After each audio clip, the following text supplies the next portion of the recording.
Hi there, Rob's Ride Shop. So, you want to race mini moto? Let me tell you how we do it here in Southern California.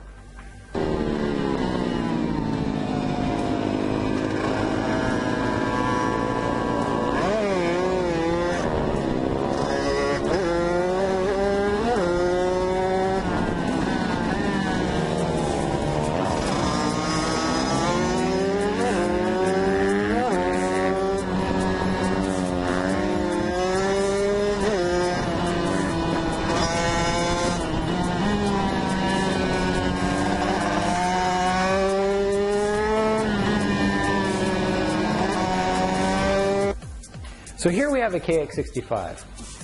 Most organizations in Southern California, including STARS, UMRA, and WAR, all have a 65 class. And the Kx65 is by far the most popular bike you're going to see on the grids. You're going to ask yourself, how can this bike, designed for a 10-year-old, carry a full-grown adult around a track at race speeds? Well, it does it, and it does it quite well. I weigh 220 pounds and I'm 6'3", and this bike can get me going 60 miles an hour no problem. So this bike here is going to be a demo bike for Rob's Ride Shop. And what we're going to do is we're going to build this bike to showcase some of the parts that we carry here at Rob's and to show what these bikes are capable of doing. The plan is to go through step by step on how to use our parts to build this bike into a race-ready bike that you can take to the track and enjoy. The Kx65 is a good option to get you out on the track for fairly little money. Now, for about $1,000 you can have a road race ready Kx65.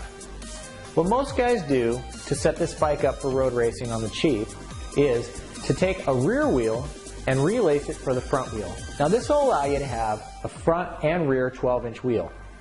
Now these wheels are 1.6 inches wide and they will allow for a 100 by 90 12-inch tire.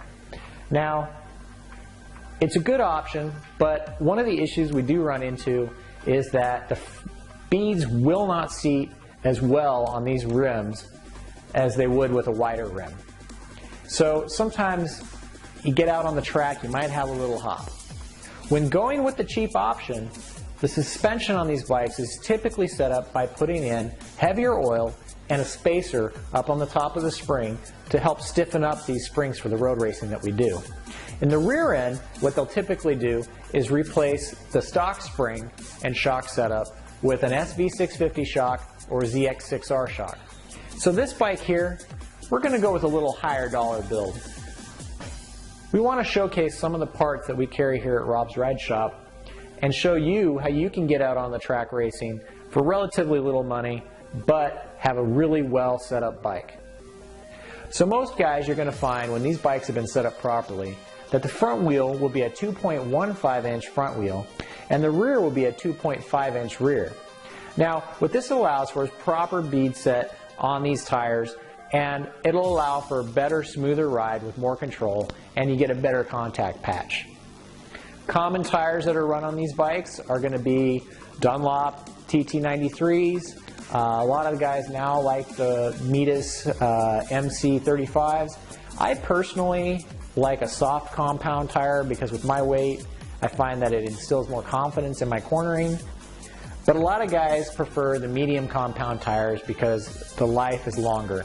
When I'm running a soft tire, my tires don't last as long as the guys running the medium tires.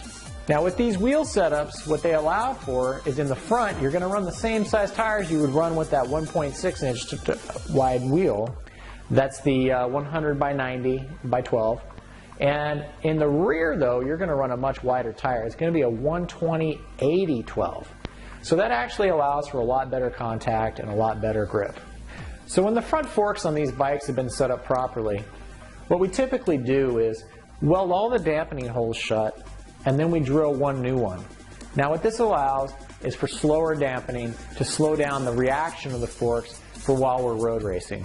We also internally lower these forks 3 inches, and we run a heavier weight oil and a heavier weight spring.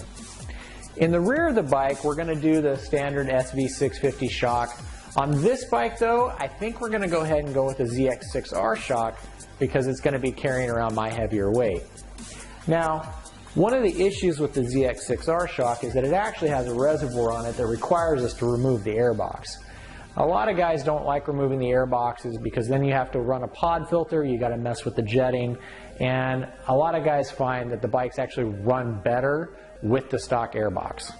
Other things that we're probably going to go through for this bike is we'll definitely replace these plastics, and we're definitely going to go through this motor and check everything to make sure that everything's okay. We'll probably go ahead and just freshen up the top end while we're at it and make sure and inspect that bottom end crank and all that. This bike definitely is going to need a new seat, probably some paint work, may even go as far as to powder coat the entire frame. So that's our introduction to our Kx65 demo bike.